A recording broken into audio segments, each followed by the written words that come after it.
Hello tout le monde, aujourd'hui on se retrouve pour notre 6e épisode de l'ABCD des marques. On s'attaque donc à la lettre F. Et pour commencer cet épisode, je me suis dit que finalement, vous et moi, on se connaissait pas tant que ça. J'ai donc commencé par vous donner un petit fait sur moi. Ma série préférée, c'est Sex in the City. C'est une série qui parle de New York, qui parle de femmes, qui parle d'indépendance, qui parle d'amour, mais surtout qui parle de mode. C'est la série qui a rendu le sac de notre marque d'aujourd'hui ultra célèbre. Aujourd'hui, on s'attaque à la marque Fendi. Mais avant de commencer, bienvenue à tous les passionnés de mode et aux curieux qui se sont perdus ici par accident. Vous êtes les bienvenus aussi. Moi c'est Lina et comme vous j'ai des millions de choses à apprendre sur la mode.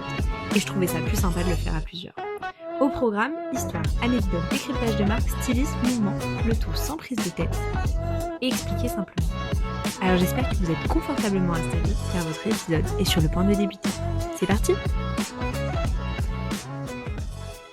Notre histoire commence en 1925 avec Alda Fendi qui travaille à l'époque dans le cuir et avec son mari Eduardo, ils vont se lancer dans la confection de cuir et de fourrure à Rome. Dû à la qualité du produit, ça va tout de suite être une entreprise qui va fonctionner. Elle va s'expandre petit à petit, mais c'est vraiment à l'après-guerre où il va exploser. On a leurs 5 filles qui vont rejoindre la maison et reprendre la direction artistique ensemble, donc Paola, Carla, Franca, Alda et Anna. Les 5 filles vont insuffler leur dynamique, leur idée à Fendi et vont grandement contribuer à donner l'élan pour en faire la marque de luxe qu'elle est devenue aujourd'hui. Ça va surtout commencer en 1965. Elles vont faire un appel à talent pour trouver un nouveau designer et parmi les personnes qui participent, on a à l'époque pas encore célèbre, Karl Lagerfeld.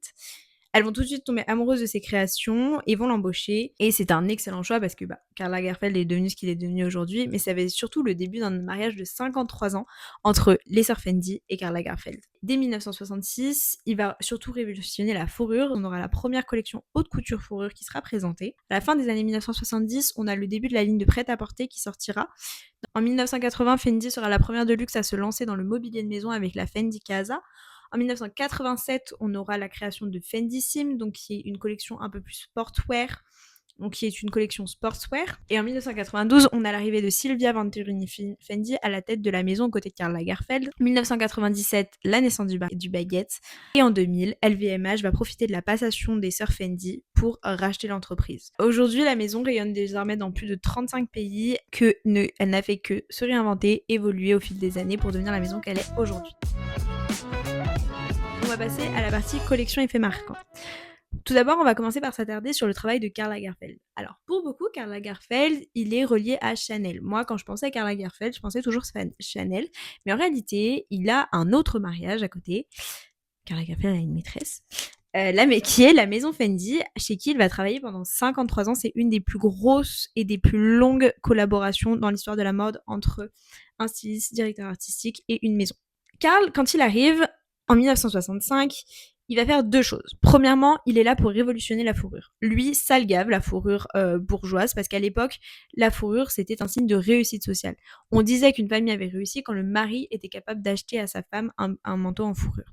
Lui, ça le saoule ce côté embourgeoisé. Il va donc décider de rendre la fourrure fun, comme il dit, notamment la rendant plus légère, avec des formes plus originales. Il va la travailler un petit peu comme du patchwork. Il va y avoir tout au long de ses 53 ans de travail une déclinaison folle de la fourrure, mais ce qui va commencer par le faire connaître dans le domaine de la fourrure et faire en sorte que Fendi réussisse à se différencier dans ce domaine-là par rapport aux autres personnes qui en font, c'est la cape de Vison Astucio. C'est une longue cape très large qui en fait est très légère parce qu'elle est faite de petites bandelettes de fourrure découpées en V et cousues de manière invisible. Ce qui fait qu'en fait, on a différents types de fourrures qui sont utilisées sur le manteau, ce qui fait qu'on va avoir un manteau qui va être plus léger parce qu'il va y avoir des fourrures plus lourdes, des fourrures plus légères, et ça va complètement révolutionner cet univers-là. Après ça, il ne s'arrêtera pas, on aura des fourrures colorées, on aura des fourrures en patchwork comme je vous les ai dit, il fait des fourrures avec des lignes qui ne se suivent pas alors que les autres ont plutôt tendance à avoir quelque chose de très rectiligne ou alors quelque chose où on voit pas de séparation, lui pas du tout, il fait des modèles de fourrure bariolés finalement. Alors c'est un petit peu caricatural parce que vu le prix, c'est pas pour monsieur et madame tout le monde, mais dans l'idée, c'est pour enlever ce côté ultra bourgeoisie, ultra luxe qu'avait la fourrure à l'époque. Il a notamment fait une fourrure qui est gonflable, anti-froid et anti-choc sous le ton de l'humour. Donc il va réussir à révolutionner cette chose qui est un classique de la mode et quelque chose, la fourrure c'est quelque chose qui est très sérieux en quelque chose de très marrant et très rigolo. Au-delà de ça, Karl Lagerfeld, son travail sur la maison Fendi, ça va plus loin que juste avoir révolutionné la fourrure. Non, il a également apporté le prêt-à-porter, les chaussures, les sacs, l'accessoire. Il a réussi à diversifier la maison et en faire une maison de luxe, à l'aide bien évidemment des sœurs Fendi, mais c'est lui qui insuffle ce vent de nouveautés, de prêt-à-porter, d'accessoires, de chaussures, etc., etc. Et ce qui va permettre à la maison de devenir un véritable empire. La deuxième personne dont j'aimerais vous parler, c'est Silvia Venturini Fendi. C'est la 3e génération de Fendi. Elle traîne dans les ateliers depuis qu'elle est toute petite.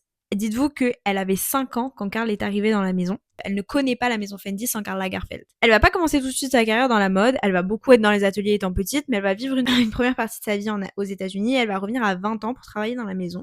En 1994, elle sera mise à la tête de l'accessoire et elle va créer la ligne Homme Fendi qui n'existait pas avant son arrivée. Elle dit que son travail sur les sacs va énormément l'aider à créer la ligne Homme parce que pour elle, il y a énormément de similitudes. Les lignes hommes demandent beaucoup de détails qui ne se voient pas. En 1997, elle va créer le premier Eat Bag, dont on parlera plus tard, qui est la baguette. Mais c'est pas le seul sac qu'elle va créer. Elle va également créer le sac Hobo. Elle va également créer le Peekaboo, qui est un carton dont on parlera également plus tard. En 2024, elle va même lancer la première ligne de parfums de Fendi. C'est 7 parfums qui mettent à l'honneur différents membres de la famille Fendi. Elle a géré l'homme, la femme et la haute couture pendant la passation entre Karl Lagerfeld et Kim Jones. Et là, elle a géré également l'homme, la femme et la haute couture pendant la passation entre Kim Jones et Maria Grazia Curie. Sylvia, elle a rendu le tablier très dernièrement parce qu'elle a fait son dernier défilé pour la collection Printemps-été 2026. Donc elle a fait son dernier défilé là, il y a pas très longtemps. Et son dernier défilé, vraiment, on voit et on comprend sa patte. C'est quelqu'un qui aime l'amusement, elle aime l'enfance, elle aime rappeler ces codes-là, elle aime un petit peu changer le luxe. Et elle le dit elle-même, chez Fendi, on essaye de toujours surprendre, mais en gardant son savoir-faire. Elle allie à la fois le savoir-faire de la maison, donc la selleria, les choses comme ça, tout l'héritage de cette maison romaine. Il y a plein de codes qui se retrouvent toujours, on retrouve toujours les codes de l'Italie, on retrouve toujours le savoir-faire, l'artisanat, mais elle le rend ludique et amusant. Les sacs, elle les voit comme des jouets pour adultes. Ils sont toujours ultra colorés, ultra bariolés, des paillettes, des strass, des porte-clés un petit peu rigolos. Enfin bref, elle a vraiment ce côté ludique, même dans le jeu des matières. Son dernier défilé, du coup, était en collaboration avec Mark Newson, qui est un artiste qui a rendu le théâtre de Fendi, parce que les maisons italiennes défilent toujours dans leur propre théâtre. On aurait dit un jeu pixelisé. Moi, j'ai l'impression d'être dans un jeu Minecraft ou alors dans un dessin animé. C'était plein de couleurs, de carrés de couleurs qui étaient juxtaposés et ça faisait un espèce de monde paranormal très très très amusant. C'était comme des coussins, donc on avait l'impression que c'était tout mou. Bref, on se serait cru un petit peu au pays des rêves et au milieu de ça, on avait des mannequins qui défilaient avec plutôt des silhouettes très sportswear. Il y avait de tout, mais moi j'ai trouvé que c'était un défilé qui était plutôt sportswear. Et elle a joué avec les matières, elle a créé des élastiques, elle fait de la mode confort, mais luxe, bref. Je trouve que vraiment ce dernier défilé qu'elle a fait, ça résumait extrêmement bien son travail, ce qu'elle a pu faire.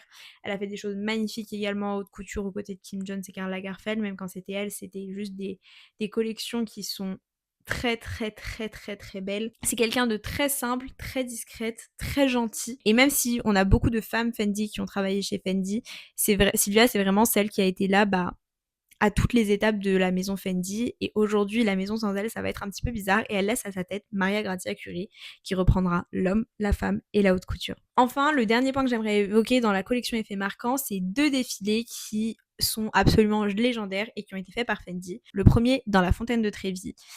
Alors, la Fontaine de Trévi à Rome, c'est une institution. Fendi, on l'a dit, c'est une institution romaine et c'est une institution d'Italie. Là, ce défilé présenté par Karl Lagerfeld, qui est un défilé haute couture fourrure, aura lieu donc dans la fontaine. Les mannequins marchent sur une plaque de verre à l'intérieur de la fontaine, s'arrêtent au milieu et repartent. Vraiment, si vous avez l'occasion, allez voir ce défilé, c'est juste féerique. Alors, je suis pas très fan de la collection qui a été présentée, mais alors par contre, le décor est juste à couper le souffle et c'est quelque chose qui est tellement rare que vraiment ça vaut le coup d'aller le voir. Et le deuxième défilé, c'est également pour les 80 ans. Cette fois-ci, il a eu lieu sur la Grande Muraille de Chine. Karl Lagerfeld lui-même dit qu'il n'a jamais eu aussi froid que ce jour-là dans sa vie. Il faut savoir qu'il y avait énormément de symboles qui étaient là pour rappeler la Chine. On avait 88 mannequins qui défilaient parce que le chiffre 8 porte chance en Chine. La moitié était d'origine chinoise.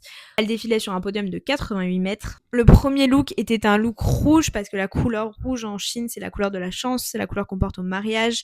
La plupart des défilés étaient en noir et blanc. Et à l'occasion, Fendi a présenté également des silhouettes d'inspiration chinoise pour faire honneur au pays hôte. En plus de ça, c'est une collaboration, on n'est pas encore dans la partie analyse com et marketing, mais bon, on le dit quand même, qui est ultra maligne parce que le marché asiatique, on sait que pour le luxe, c'est ultra précurseur. Et donc, faire ce défilé-là en Chine, ça permet d'avoir une espèce de fraternité franco-chinoise qui est ultra intéressante. On passe à la partie analyse com et marketing, ma partie préférée. Pour cette partie, on va tout d'abord parler d'emblèmes. La maison Fendi, c'est une maison qui sait très bien utiliser les emblèmes, les symboles, et le premier qui est extrêmement important, c'est le Made in Italy. C'est une maison qui, comme je l'ai expliqué, a été créée en 1925 par Alda, qui s'était formée en Toscane, à l'art de sellerie, pour bien comprendre le savoir-faire italien et ramener quelque chose d'extrêmement qualitatif. Sylvia, elle va un petit peu ramener ça quand elle va créer son sac baguette parce qu'elle va faire appel à 20 artisans italiens de 20 régions différentes pour apporter les différents savoir-faire de l'Italie. Le Made in Italy, ça permet plusieurs choses. Premièrement, ça permet de faire du hit bag une vitrine patrimoniale et d'en faire le porte-parole et le porte-drapeau du savoir-faire de l'Italie. Deuxièmement, ça permet également d'humaniser la chaîne de production parce que du coup, on sait d'où ça vient, ça permet vraiment de dire ok, nous on est d'Italie à Rome et on fait que en Italie la production de sacs. Et enfin, c'est aussi une réponse indirecte et habile au Hermès in the making à l'époque. Le deuxième symbole, c'est le jaune Fendi. Au début, il est pas dans les collections et il va arriver à peu près au bout d'une trentaine d'années. C'est un jaune qui est mi-or, mi-ocre, mi-parchemin, du parchemin qui à l'époque pouvait entourer les sacs qui étaient produits par Alda et Eduardo. Donc on a tout ce storytelling et on en a un petit peu parlé à l'épisode précédent, mais des fois avoir une couleur représentative, c'est cool parce que ça permet tout de suite de faire un rappel visuel au consommateur. Notamment, on connaît bien le orange Hermès ou alors le rouge Valentino, mais le jaune Fendi, c'est aussi une couleur qui marche extrêmement bien et qui permet de loin de dire « Ah, ça, c'est jaune Fendi ». Ensuite, il y a deux symboles qui s'opposent et qui permettent de traverser les tendances et traverser les âges. Le premier, c'est la toile Zucca. Donc la toile Zucca, elle est inspirée du logo qui a été créé par Karl Lagerfeld, le double F, qui n'a pas un rapport avec Fendi, mais qui signifie Fun Furs. Donc on a un F en haut et un F en bas qui se font face comme un carré. Ce logo, il a été repris et dont il en est devenu un imprimé qui s'appelle la toile Zucca. Cette toile Zucca, elle est ultra utile dans les cas où on est dans un moment de la mode où il y a la logomania, où tout le monde a envie d'avoir des logos affichés, tout le monde veut qu'on voit ce qu'on porte, tout le monde veut pas du quiet luxury, mais veut du luxe qui se voit, qui se montre, qui fait du bruit. Peut-être pour certains du luxe un peu grossier.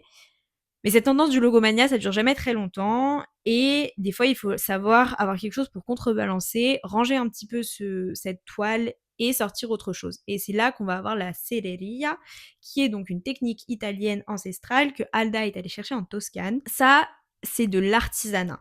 Donc c'est quelque chose qui ne se voit pas en fait. Et ça permet de signifier la qualité d'un produit par son savoir-faire et non pas juste parce que c'est un logo.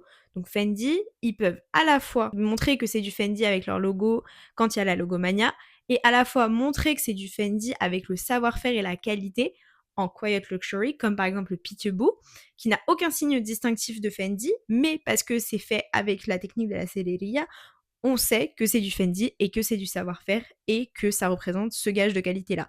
Donc c'est bien qu'une marque ait cette balance-là parce que ça permet de surfer sur les tendances. Le deuxième gros point qu'on va aborder dans cette analyse communication et marketing, c'est le placement de produit. On n'en a pas encore parlé dans les épisodes du précédent. Mais quoi de mieux que Fendi pour parler du placement de produit? En 1997, quand Sylvia elle sort la baguette, elle va la placer dans la série Sex in the City qui à ce moment-là fonctionne mais n'a pas non plus explosé. C'est pas une série à la Friends ou quelque chose comme ça. C'est une série qui marche mais c'est pas non plus énorme. Le personnage principal, Carrie Bradshaw, est une addicte de la mode. Il y a une vraie discussion psychologique et sociologique sur le fait qu'elle passe plus d'argent dans la mode que dans son appartement. Dans un épisode, elle va se faire voler ses affaires et le voleur va lui dire donne-moi ton sac, et sa seule réponse est it's not a bag, it's a baguette.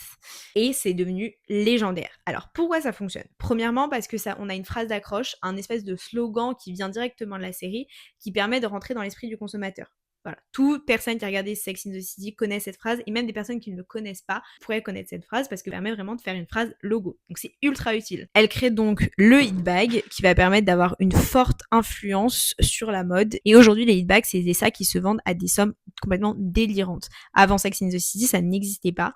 Et sur le marché de la seconde main, ça s'affole complètement dès qu'on parle du sac Fendi, quoi. C'est un placement de produit qui est réussi parce que le meilleur placement de produit, c'est pas forcément celui qui va être visible, c'est celui qui va être indissociable d'un moment, d'une énergie, d'un sentiment. Et je pense que toute personne qui a regardé cette série a un attachement très fort. Ça permet de toucher le consommateur par l'émotionnel. On passe à la partie pièces iconiques et petits faits pour reconnaître Fendi. On va parler surtout de 2 sacs. J'ai parlé de symboles, tout ça, donc on va vraiment parler des 2 sacs. Celui dont on a parlé tout le long et qui est vraiment l'objet phare, la baguette, et le pique-bout. La baguette, c'est donc créé en 1997 par Silvia Venturini Fendi. Elle dit qu'elle a créé ce jour-là où les étoiles étaient alignées et que c'était un jour pour Fendi. C'est un sac qui se porte sous le bras comme une baguette. Vraiment, c'est le même concept. C'est inspiré des Français qui portent la baguette sous le bras. C'est un petit sac rectangulaire. Et sa particularité, c'est que chaque sac Fendi baguette est unique. En fait, il se décline en des milliers de modèles. Je crois qu'on a à peu près 700 modèles différents. La plus grosse collectionneuse de sacs Fendi en possède 500. Un sac Fendi, vous allez vouloir en avoir plusieurs parce que ils vont jamais se ressembler, ils vont toujours avoir un truc différent et franchement c'est des sacs qui sont très très très très beaux. Ils sont toujours retravaillés, il y a eu énormément de collaborations. On a eu une collaboration avec Carrie Bradshaw, j'avais même plus. Jessica Parker, elle est indissociable de son personnage.